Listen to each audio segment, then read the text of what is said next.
rencana penyelenggaraan kegiatan Parapatan Luhur atau Parlu PSHT tahun 2021 yang diklaim oleh Muhammad Taufik yang akan diselenggarakan di Padepokan Agung PSHT, Jalan Merak nomor 10 Nambangan Kidul, Kota Madiun, dipastikan akan menuai kegagalan.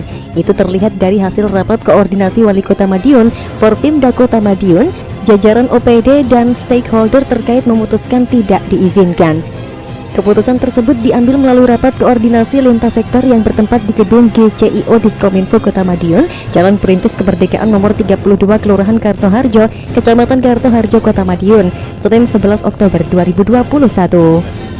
Hadir dalam kegiatan tersebut Wali Kota Madiun Maidi, Wakil Wali Kota Madiun Indarayu Ayumi Kuasa Putri, Ketua DPRD Kota Madiun Andi Raya BMS, Kapolresta Madiun AKBP Dewa Putu Eka Darmawan, Danyon Brimob dan C AKBP Agus Waluyo, dan Denpom 5/1 Madiun Mayor CPM Daniel Hendra Lukmana, Kasih Intel Kejaksaan Kota Madiun, Sekretaris IPSI Kota Madiun, Kabak Ops Polres Madiun Kota, Kasat Intelkam Polres Madiun Kota, Kapusdabin Kota Madiun, Kabakes Bangpol Kota Madiun, jajaran dan Ranul Kodim 0803 Madiun di 3 wilayah Kota Madiun, dan juga pejabat Kapolsek di jajaran Polres Madiun Kota.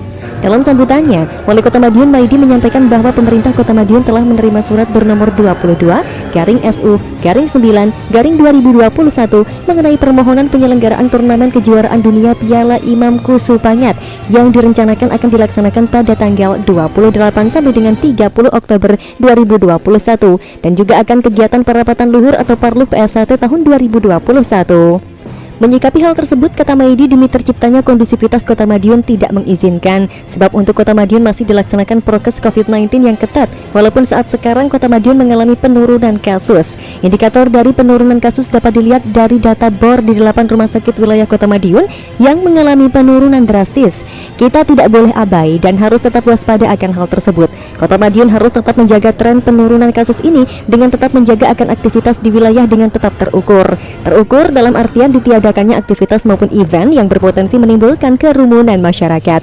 Selain itu, Maidi menambahkan berkaitan dengan adanya rencana perhelatan di wilayah Jalan Merak nomor 10 tersebut, juga telah muncul adanya surat penolakan dari warga lingkungan Kelurahan Nambangan Kidul di sekitar Padepokan Agung PSHT yang pada intinya menolak akan adanya kegiatan Parluh P16 PSHT 2021.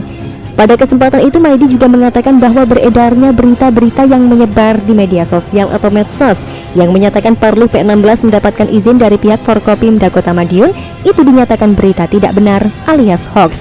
Sementara itu, Kapolresta Madiun AKBP Dewa Putu Eka Darmawan juga mengatakan hal yang sama, bahwa dengan akan digelar Parapatan Luhur 2021, pihak Polresta Madiun sepakat bersama Forpimda tidak akan mengizinkan acara tersebut terlaksana di Madiun. Sebelumnya, kata Dewa, dirinya juga mengikuti rapat bersama Forkopimda Kota dan Kabupaten Madiun. Hasilnya, disepakati untuk tidak mengadakan parluh di dua wilayah tersebut, lantaran saat ini masih dalam situasi pandemi COVID-19. Selain Kapolresta Madiun, Gatot, Sekretaris IPSI Kota Madiun juga menyatakan sepakat dengan Forkopimda tidak mengizinkan Parluh P16 digelar di Padepokan Agung Jalan Merak nomor 10 Nambangan Kidul, Kota Madiun. Alasannya karena pada bulan Maret lalu telah dilaksanakan Parluh PSHT. Untuk kegiatan Parluh yang akan dilaksanakan P16, pada dasarnya IPSI tidak menyetujui adanya kegiatan tersebut karena sebelumnya sudah ada Parluh pada Maret kemarin. Dengan begitu, IPSI Kota Madiun tidak mengizinkan adanya kegiatan Parluh yang diadakan oleh P16. Tandasnya, masyarakat sana trauma 2 tahun yang lalu terjadi perang di sana. Nah, saya ada di dalamnya waktu itu. Saya ada juga dan banyak kerugian-kerugian. Di sana trauma, saya aja trauma itu. Saya ada waktu itu. Saya ada di sana juga itu. Ya, dengan masyarakat kirim surat seperti itu, ya kita indahkan juga. Karena saya tahu pada saat itu Forkopimda semuanya ada di sana. Forkopimda koordinator pada saat itu ada di situ juga. Kalau dia tabayun dua-duanya ke saya, sudah oke semuanya. Satu kepengurusan, ya malah saya ikut ngeramaikan. Saya ikut mendukung. Coba kita tahun 2020 kita punya program pencak silat seluruh dunia. Saya biayai panggung di Hanau udah jadi semua kan, Gasibu udah jadi semua, anggaran siap. Tapi karena COVID ya sudah jangan dulu. Di situ loh kota itu sampai perhatiannya semuanya. Jadi tidak ada istilahnya dukung mendukung, tidak ada. Kita ya bagian daripada masyarakat itu semuanya harus sama, harus bagus untuk kota kita. Nah, kalau misalkan dipaksakan, tentunya akan membutuhkan pasukan yang banyak untuk mengamankan. Pasukan yang banyak, biaya besar lagi. Sedangkan ini situasi masih pandemi.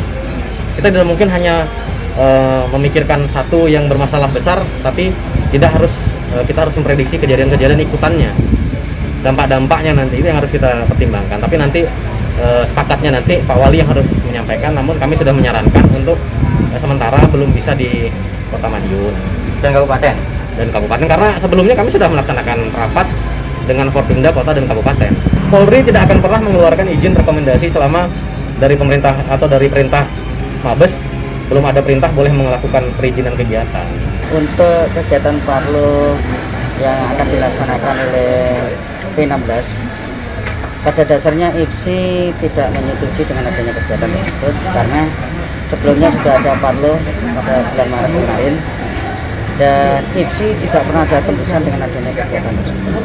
Dengan demikian IPSI Kota Madiun tidak pernah dan tidak mengizinkan adanya kegiatan Parapatan Luhur yang diadakan oleh P16. Sama sekali dari pihak P16 tidak ada komunikasi dengan kami.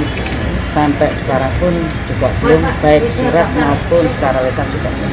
Kalau bulan Maret kemarin adalah yang mengadakan P17, jadi yang di bawah Ketua Bapak Ketua Ahmad Joko. Untuk IPSI Kota Madiun ini mengakui dari pimpinan Ijaterate di bawah pimpinan Bapak Ahmad Joko, karena selama ini ada komunikasi secara intensif, termasuk Ijaterate yang di bawah pimpinan Bapak Ahmad Joko ini diakui di tingkat provinsi Jawa Timur.